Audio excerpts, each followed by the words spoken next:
Nëse nevoja për të punuar ju ka detyruar të shkëputeni nga shkolla me mbarimin e arsimit 9 vjeçar, pavarësisht moshës ju mund të formalizoni zanatin tuaj duke frekuentuar vetëm lëndët teorike në shkollat profesionale gjatë orëve të pasdites. Arsimi profesional për herë të parë këtë vit mund të ndiqet edhe me kohë të pjesshme dhe për këtë regjistrimet janë të hapura deri në fund të muajit tetor. Ata të rritur që janë në marrëdhënie pune në një profesion të caktuar dhe duan të formalizojnë, le të themi, këtë lloj profesioni që kanë, ata mund të vazhdojnë arsimin me kohë të pjesshëm vetëm në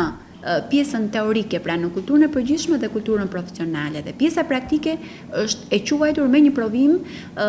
quhet pra formalizohet ajo punë që ata bëjnë në profesionin e tyre. Ndërkohë që gjatë ditës neve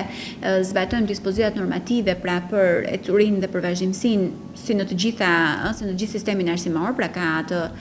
limitin e moshës, ndërkohë të gjithë ata persona që e kanë kaluar le të themi këtë limit, ata mund të regjistrohen pa kufi moshë. Nga kjo periudhë regjistrimesh mund të përfitojnë edhe ata të rinj që kanë mbaruar klasën e 10, por dëshirojnë të shkëputen nga gjimnazi. Ata mund të njësojnë diplomën duke dhënë gradualisht disa provime shtesë. Të gjitha lëndët që kanë zhvilluar në gjimnaz njihen arsimin profesional dhe ata gradualisht mund të japin provime për lëndët profesionale dhe për praktikat profesionale. Gjithashtu janë të gjithë nxënësit që kanë mbaruar me sistemin e vjetër dhe kanë ndërprerë le të themi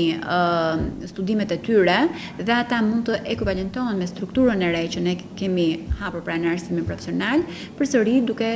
ekuivalentuar lëndët dhe duke dhënë provimet përkatëse. Megjithse të dhënat paraprake të Ministrisë së Arsimit flasin për një rritje të numrit të regjistrimeve me 12%, krahasuar me një vit më parë, sërish specialistët e arsimit vënë në dukje se interesi i të rinjve për të ndjekur shkollat profesionale është i ulët, megjithse përfundimi i tyre ofron mundësi më të shpejtë punësimi.